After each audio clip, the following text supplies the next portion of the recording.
Hi guys. Ayan. Nagluto tayo ng dinugan.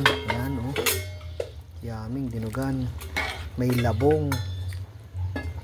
Tapos nilagyan ko na rin ng mustasa. Ayan. Hindi ko na binidyohan ang kaninang pagluluto. Matagal na proseso. Ayan. Ito. Ito na ang finished product oh, dinuguan. Yummy.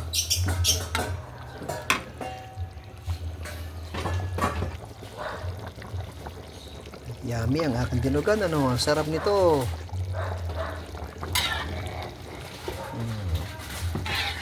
Dinugang kasim. Yummy. Antayin lang natin maluto ang gulay. Mustasa. At ready to eat na yan. Dinugan. Ang sarap nito. Yummy. Pakuloy natin ng ayos ng maluto. Okay na yan. Dinugan. Pagkasarap-sarap na yan. Aking lutong yan.